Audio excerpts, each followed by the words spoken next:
Rambo GX, What up? who's a part-time stripper, part-time musician, part-time content creator, part-time streamer, which is content creator. OnlyFans también, no? Full-time OnlyFans. Full-time. That's my bad profession. Yeah. College degree. But no, bro. I mean, I wanted to have you on because I feel like every time we go on these long drives to like tocada or just traveling, you're very informative, bro. Like you're very educated and knowledgeable. Yeah. And I feel like it has to do a lot of like your experiences, but also to like the content you consume. Like you're very touched in, and a lot of people are not. Especially, I want to say personally, as a Hispanic American, a Mexican American. And I feel like you have very interesting takes, very informative takes. Well, one of the things I actually just told my cousin this the other day. I was like, dude, I don't know what it is. I don't know if it's just me, bro, but like, when we sit down and eat, like most people just kind of sit and eat, right? And like I can't do that, bro. I need to multitask. So while I sit down and have like lunch or something, I have to watch like something. I have to watch a podcast, a video, something. I'm usually just always trying to consume something, information at all times. The biggest consumer I think that I also watch too is Charlie Kirk. Right. Oh yeah. He's got some good takes. I like some of them are a little controversial, but there's still a lot of good ones I like. And you're very vocal too as well. So am I, right? Not putting you in the spot. Like, Right. I'm right wing. I feel like I land most like in the Republican side and their point of views, right? Right. And I don't really can care less of the disrespect of the left side or what people think of, oh, you're Mexican, you're supporting the right wing, or you're supporting Trump, right? Right. Absolutely. And I feel like that's why I have a lot of respect because you're very vocal about it too as well.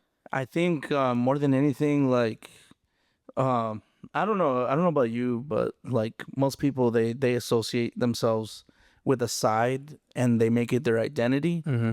And I think like almost like the most important part is the fact that like we're not them. Like we are our own people, and we can criticize everybody, like especially our leaders, our elected leaders, and we should be able to discuss that and be able to kind of put them on the spot, because we have elected leaders from both sides of the aisle, every single position in government, whether it be local or even on a national level. But like the problem is like it's so taboo that if you criticize somebody on one side, then you're alienating everybody that like identifies as either left or right. And I think that's kind of like the biggest problem right now is you can't criticize anybody. Do you think that has to do as a nation or just where we at currently, like in Chicago?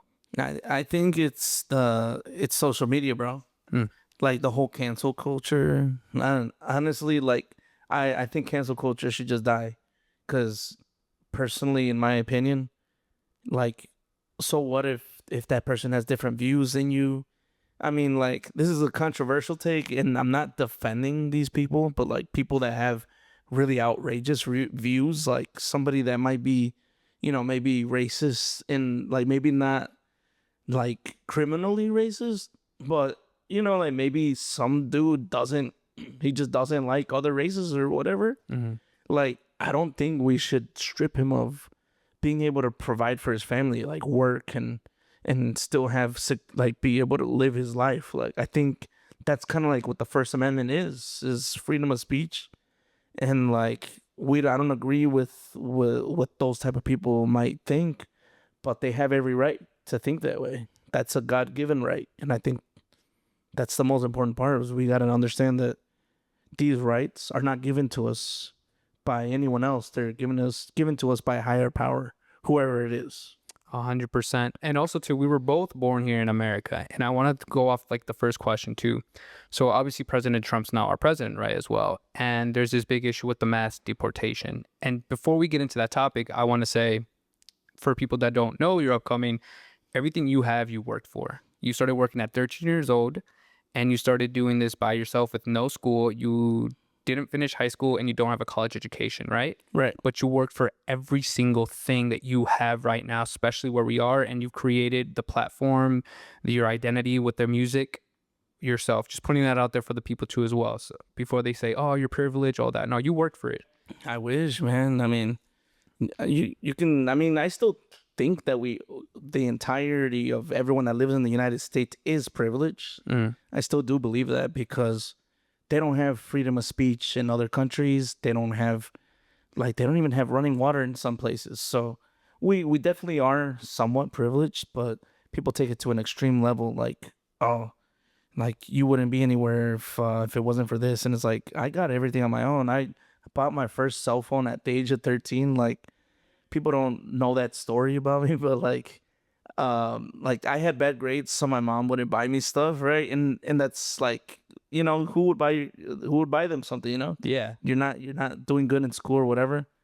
But like I was like, well, I want a cell phone. I want to text my friends. So I went out, I got a job at Burger King, and so I was born in 94. So all I did was scratch the left side of the 4 off to make it look like a 1, 91. And that gave me 3 years, man. And now I'm 16, legal to work. I worked for a few months, but I bought an Xbox, I bought a cell phone. I mean, like from there forward, bro, I swear I haven't stopped working since.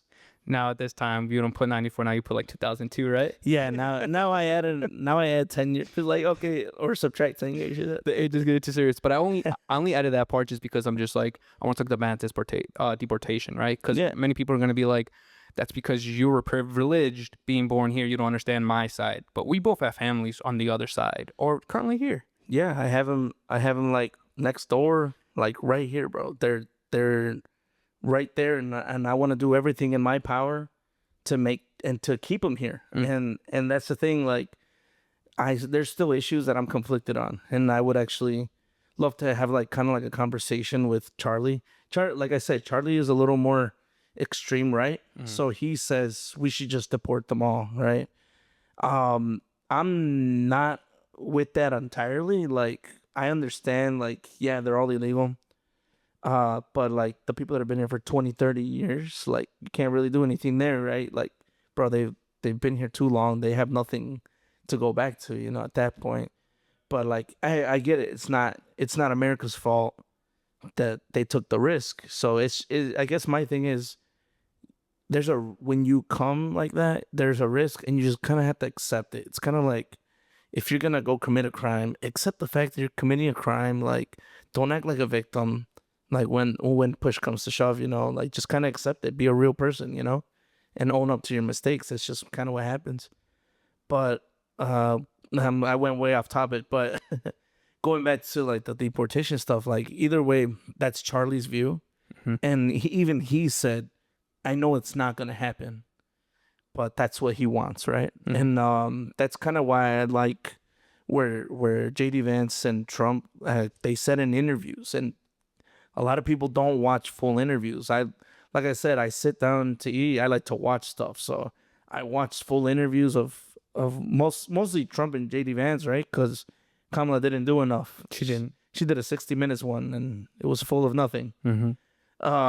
She's not a good speaker too, by the way. So No, yeah, dude. She's I don't know, bro. She doesn't know how to articulate things.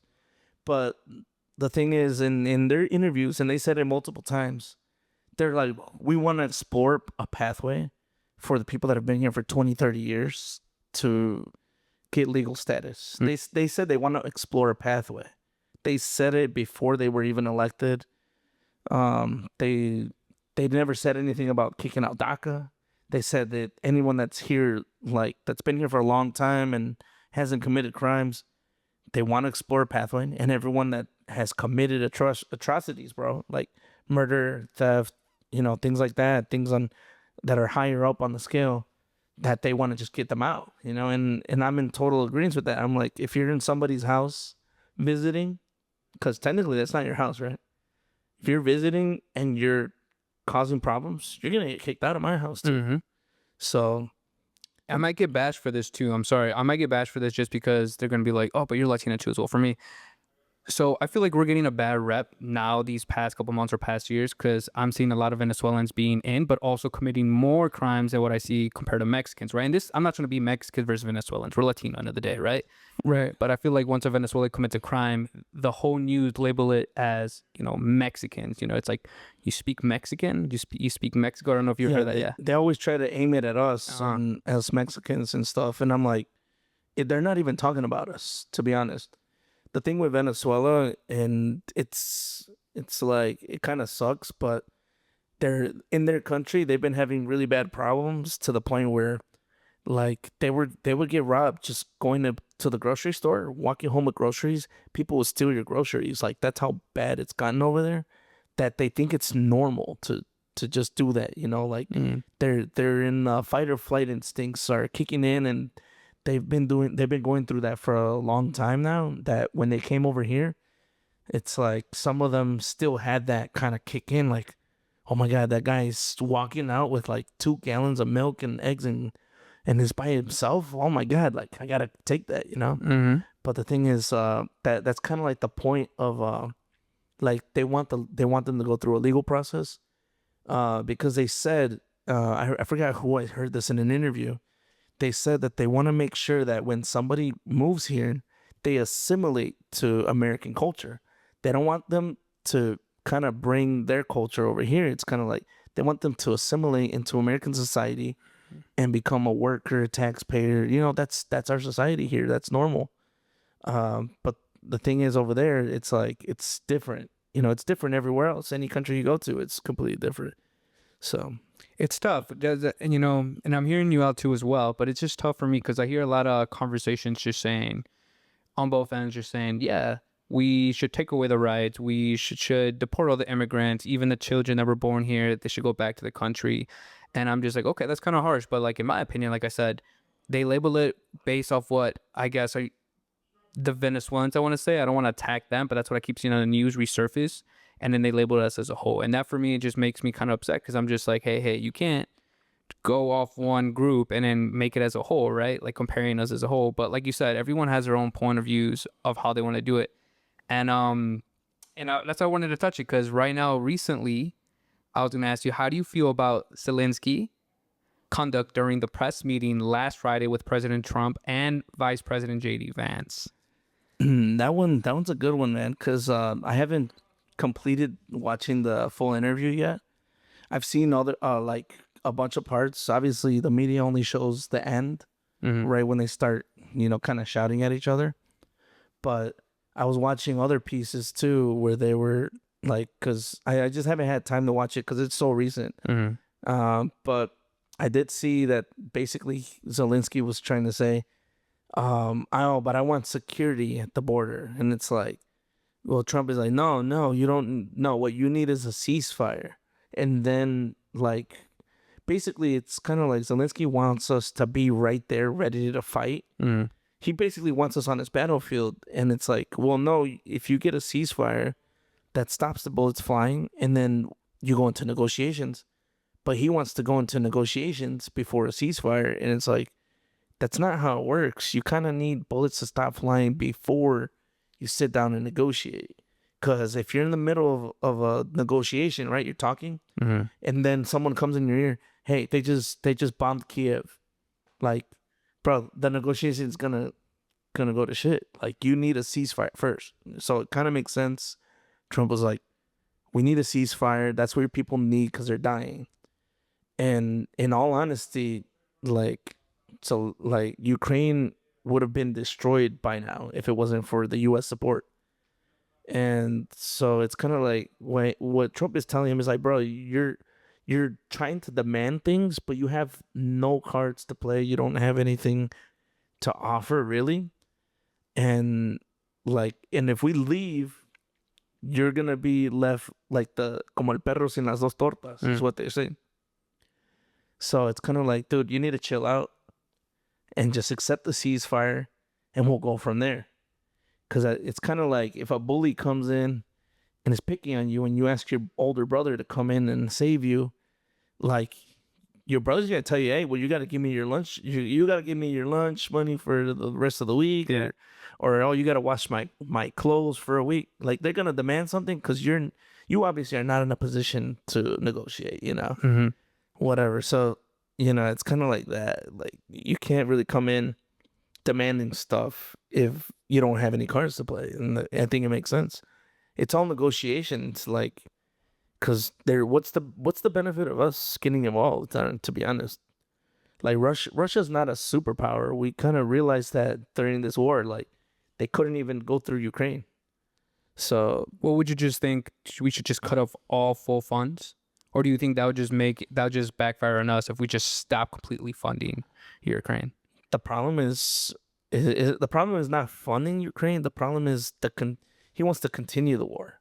It's kind of like what matters more is the reason, not because there's a lot of people that criticize the Republican Party because they say we don't want, like they're saying, oh, America only, right? Mm-hmm. But it's not America only. It's America first. So we got to think about ourselves first and then everyone else later. Mm. We got a lot of problems we got to deal with here first before we can help anyone else. So, there's no way we can keep funding something that's going to be ongoing, especially like if it's not something related to us. Now, too, also surfaces up, the United States, Trump said, too, we want to start cutting ties with the Mexican government and Canadian government, too, as well. That one, that's a good one. So, I mean, I can't really speak on Canada that much. I don't know much about Canada other than I don't know maple syrup and Drake. That's all I know really. But like, I'll tell you one thing about Mexico. They have like institutionalized corruption from like way back in the day to the point where it's like, man, like I don't know if there's any saving them from all the corruption. Mm-hmm. Like Mexico's not a third world country by any means. You can have areas that are like a third world country, but you can find that anywhere, even here. Mm-hmm. But they're not a third world country, bro. They have cell phones, they have social media, internet, they have running water. They're very wealthy. People are not aware of that. Dude, like Forbes has some of the literally like a majority of Mexicans on the top 10. Mm-hmm.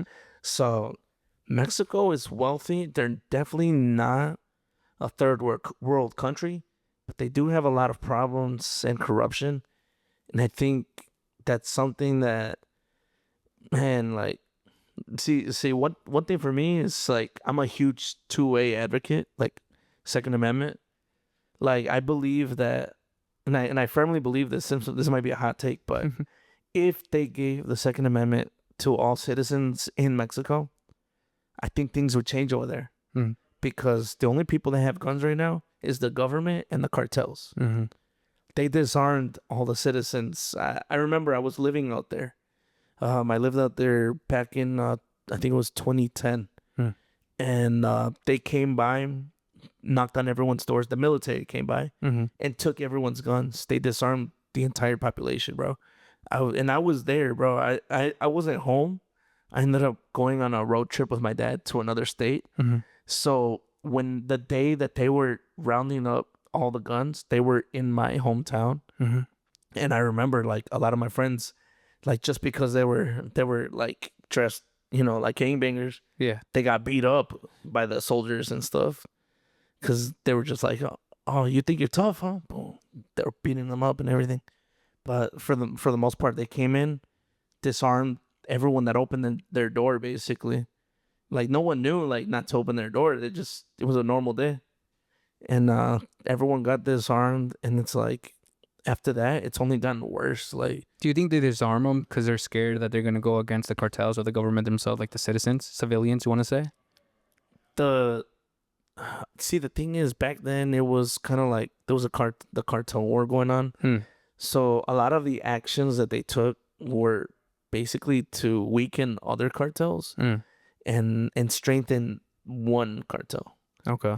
And that's kind of like the problem is that it's always in favor of one cartel. There's every action they take, it's always in favor of one higher up, one cartel that's working with the president or whoever's in their cabinet and all that.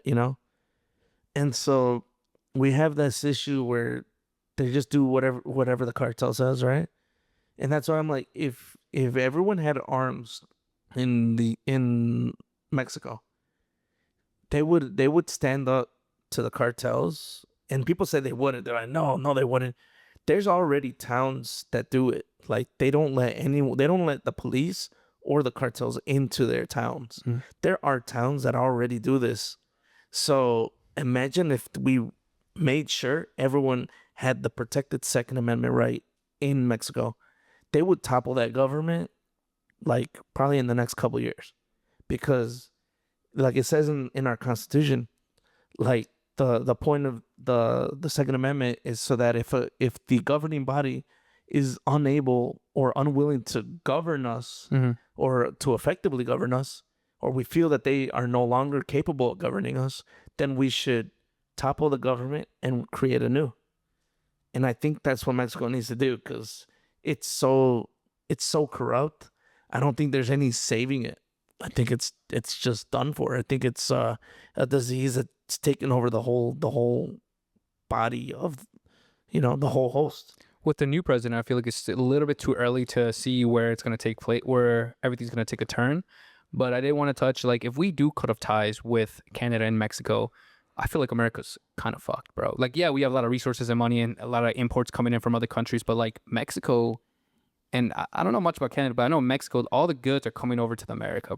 Forget about like the drugs and stuff, like the actual goods, the the beer, the food, all that stuff. I feel like economically it will affect us in our household. I think Mexico has a lot of great products. I mean, come on, I'm Mexican, bro. I'm biased. They have the best products because they have the best food, everything, bro. Um, so I know it would be tough. It would definitely be really tough. But like I don't know. I feel like we have a lot of Mexicans in the United States that already create a lot of these things. Like yeah, I know avocados are only grown over there. Mm-hmm. I don't know if we can grow them over here, but like I know that they already make tortillas here. I mean, we can pick tomatoes here, Mm-hmm. like jalapenos. They can grow them here. You can grow a lot of stuff here already, but there are certain things you cannot grow outside of Mexico. So I know that there will be certain things. Labor is definitely one of the things that like it's cheaper over there. Mm-hmm. So costs of things might go up too. So it'd be tough, man. But I mean, they gotta change, man. It's like I said, they're just so bad that it's like it's kind of like a toxic relationship, bro. Like, all right, like they take care of you. They have health insurance. They have all this and that, but they beat you. Yeah. Like, I don't know. At that point, it's like it's up to you, man. Like, do you want to rip that band-aid off and start healing, or do you want to stay there and eventually do it later? I mean, what Mexico has to do is just do what the president of El Salvador did. Just completely put one in the hole, bro. He could change the game at such a young age in such a little time. But the Second Amendment, you touch. Oh, I'm sorry. Well, I was gonna say that's not without criticisms, because there's a lot of people that they do say that he's actually locked up political opponents too. So Oh, I don't know yet, but that's what I heard. And so there is some criticism, but I mean, it is the safest country right now in America, Latin America. Second Amendment. You're a huge Second Amendment guy. Huge. Always you have your conceal and carry, and you believe in it 100%. 1,000%, bro. I think that the Second Amendment is not even a left or right issue. I think that it should be universally loved by all Americans, or by every country, to be honest. Because even if you think about it, like Democrats, they don't like Trump, right? They keep saying he's a Nazi. He's gonna take over the country. He's gonna become the dictator. Blah blah blah. I'm like, okay, well, we'll find out in 4 years if he's actually gonna try and stay, right? If he tries to stay and tries to extend his term or whatever, like, how are you gonna get him out of power? Mm-hmm. You need the Second Amendment, right? So I still think the Second Amendment is something we should protect wholeheartedly, no matter if you're left or right, because it benefits all of us. So what if Chicago just pulled what California did? What do they do? Or what California right now with the gun laws going on, very strict. Oh, well, they have a ton. Oh, dude. I mean, it's kind of like it's kind of weird, but Illinois already has some of the strictest gun laws. I mean, we're the only state with the FOID card, which is already being ruled unconstitutional. I mean, it's kind of weird. California has a lot of laws, but they're different compared to the Illinois laws. Mm, But Illinois laws are still pretty bad too. Like it's kind of weird. It's almost like they're trying to compete, but without copying each other. mm, If that makes sense. hmm I hear a lot too. I only say California because I correct me if I'm wrong. Like you can't carry a certain gun inside your house. Like let's just say if you're getting robbed, and I'm hearing a lot of controversy about that. Oh yeah, I mean, dude, in California, I think some guy had shot like a couple intruders, Hmm. and they were trying to try him. They're trying to put him in jail. It's like, bro, your house should be your safe haven. You should have more rights in your own home than you do anywhere else in the planet. And for them to say, "Oh no, you can't shoot armed intruders that are breaking into your house," like that's so backwards, bro. And that's what California is doing. I mean, I don't know. I feel like Illinois is going that way too. But there's the thing with Illinois is that almost every single county is red, except for like everything over here by the Great Lakes. Mm.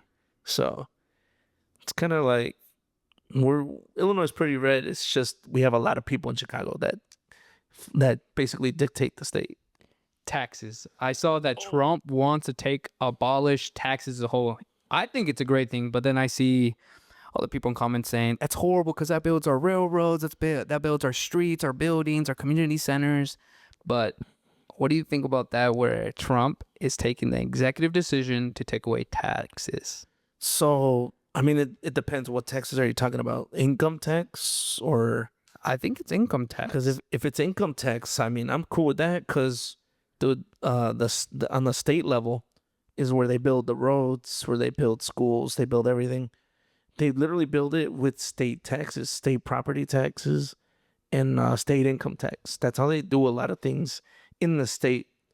Federally, they take our tax money and then they put it into the military. So basically, the actual federal government is only supposed to be really in charge of our national security. Mm. It's kind of like the main thing. All right, military and like our Congress and laws and things like that.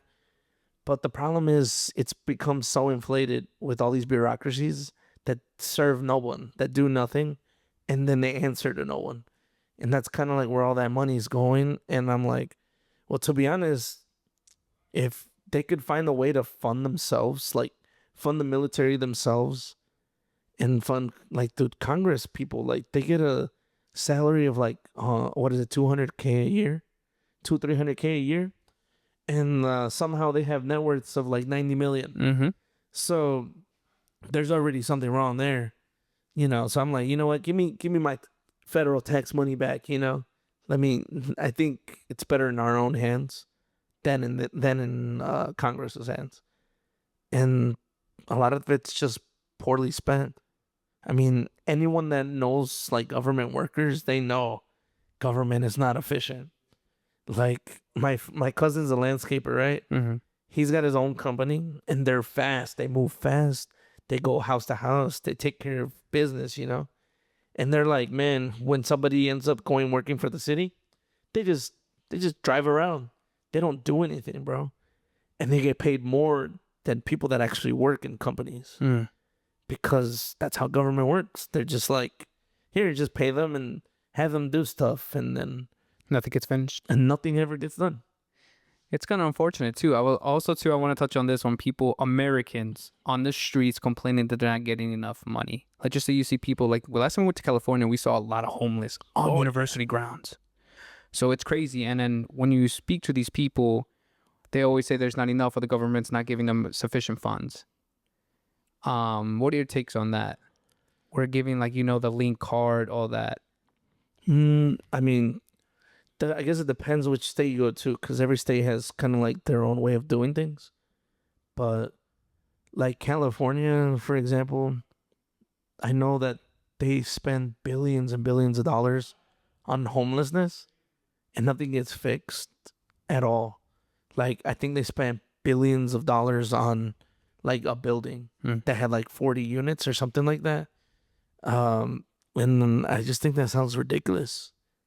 It sounds kind of dumb. The fact that like they can spend so much money and yield so little results. Like that's how you know there's corruption, bro.